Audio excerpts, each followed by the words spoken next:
What is happening, everyone? This is Mark, and welcome to the Foodie Fighter, where we can talk about martial arts and some good food. Now, I recently traveled back to the motherland, which is Philippines, to attend my friend's wedding. And while I was there, I thought, you know what? Let me show you guys how food is done over there and how martial arts training is over there.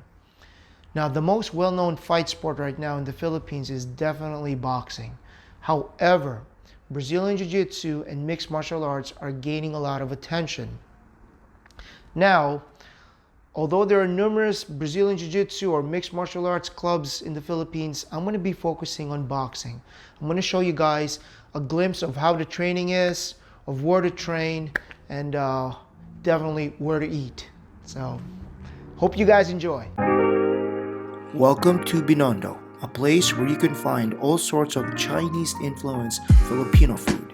And when you are here, a definite must-try is a dish called Lumpia. What is Lumpia? It's a spring roll, or as I'd like to call it, Filipino burrito. Now, the place to get this is at a small family-run shop. And although it's a little hard to find, I'm telling you, it's definitely well worth it. Now, the narrow market street is known as Carabajal Street, and when you see this Nupo Heng Lumpia house, you have arrived. Now, what is it made of, you ask? Well, the filling is made of this cooked cabbage, carrots, and tofu, and then sprinkled on with this crunchy tiny white noodles, some crushed peanuts and brown sugar, also a hint of garlic somewhere in there. And I'm telling you guys, first bite, I could not have enough of this. It also comes with this sweet savory sauce, although you don't really need it in my opinion.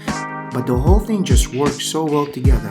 From the texture of that sauteed vegetable mixing in with the crispy white noodles to that sweet savory peanut flavor. It's such a great representation of what Binondo food really is. Binondo is my kind of place because it's rich in history and in food. You see, it was established in 1594 and it's known as the oldest Chinatown in the world. It was created by a Spanish governor named Luis Perez das Marinas, and he created it for Chinese immigrants as a permanent settlement in the Philippines. Dong Bei Dumplings. This is a small, humble dim sum spot specializing in northeastern Chinese Mandarin food. Now, if you come in the wrong time, you're going to be waiting in line for about 20 minutes. And for good reasons. One of them, which they make right in front of you, is a dim sum known as kucai dumplings. It's a simple dim sum made of chives, celery, and pork, but they make it so well. First bite of this thing and it smacks you right in the face with this herb distinct flavor. Then you dip it in this soy sauce with chili and it cuts right through it. So good, guys. Born in Cebu, from a poor family, Gabriel Flash Elorde became one of the greatest Filipino boxing champ of all time when he won the Super Featherweight World Championship in 1960. Now, just like Manny Pacquiao, he's a southpaw and he relies heavily on speed and footwork. Now, he only finished third grade because of poverty, and he had to turn pro at a tender age of 16 years so he could provide for his family. Now, in 1983, he opened his first boxing gym in the Philippines, and now there's a bunch of them all over the country. Unfortunately, in 1985, he passed away. And 8 years later, 1993, he received the greatest boxing honor when he was inducted in the Boxing Hall of Fame. What you're about to see next is me training. Now, the trainers are usually pro fighters or retired fighters. They're very knowledgeable and they have a old school method of training their students. My trainer's name is Jerry. He's an ex-pro fighter and a great trainer.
The sessions are about an hour long, and for $10 you get a one-on-one session with a trainer who's very knowledgeable, and yeah, you get a 10-minute post-workout massage too, which is actually very good. And yeah.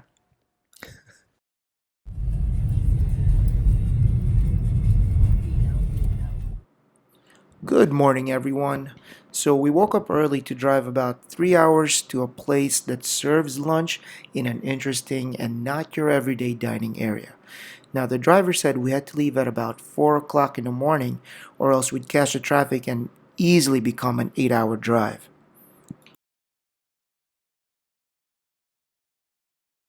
Villa Escudero in the province of Quezon. And they're known for their Waterfall restaurant over here and some good food. So I can't wait to show you guys that. And yeah, peace.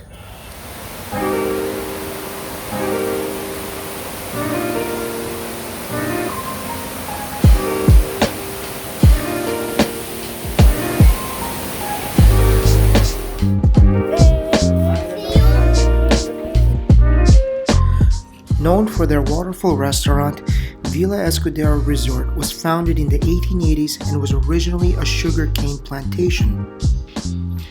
For about $30, you get a day tour of the resort and the plantation and a traditional buffet-style Filipino cuisine literally on the waterfall.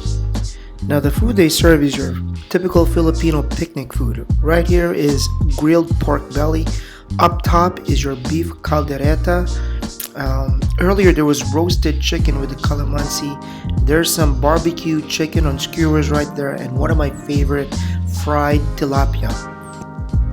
Walking back to your table is pretty cool. You got the shallow water, but you gotta be careful you don't slip. You sit down, right behind you is a waterfall, and you open up this rice wrapped in banana leaf, and you eat with your hands.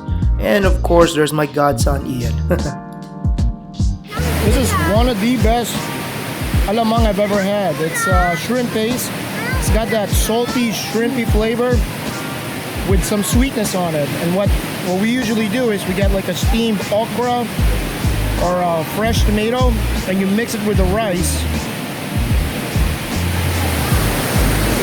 and you destroy that. Now I gotta be honest with you guys. The food is good, but it's not spectacular. But the ambience is incredible, and it's such a great place to spend a whole day with your friends and family.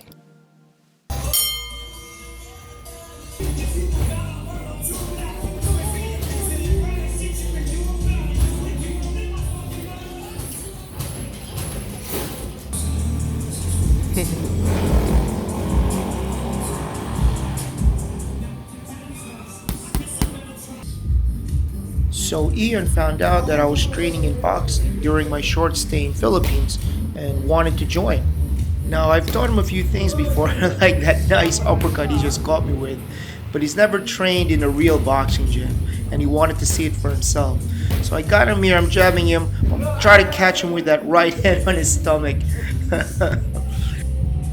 Now I've taught him some few basic stuff before, like setting up your combos with a jab, stepping in when you shoot that right hand, just like that. Very good, Ian. He's gonna miss with that right uppercut. He's gonna try again, but nope, head movement's too good. Speaking of which, here's a cool fight tip, everyone. Have your nephew put on a pair of gloves, get on your knees, and let him try to punch you in the head.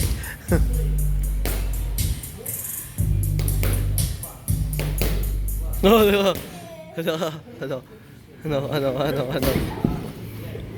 He tells me to go back on my knees, and he actually catches me with a nice 1-2 combo right there.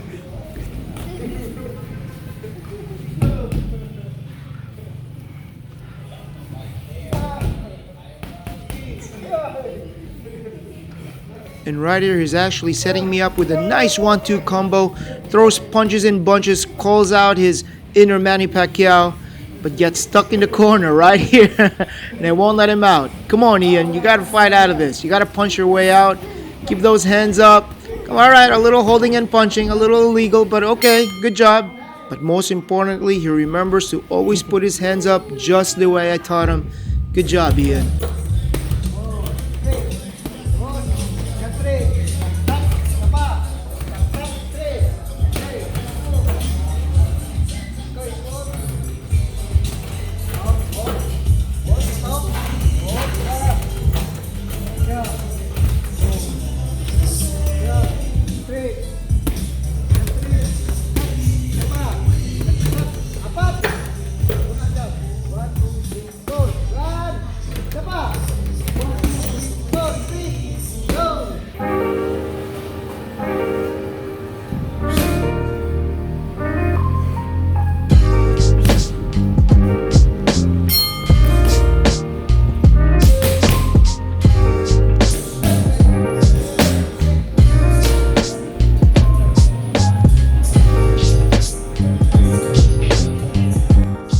end of the video, guys. I hope you enjoyed it.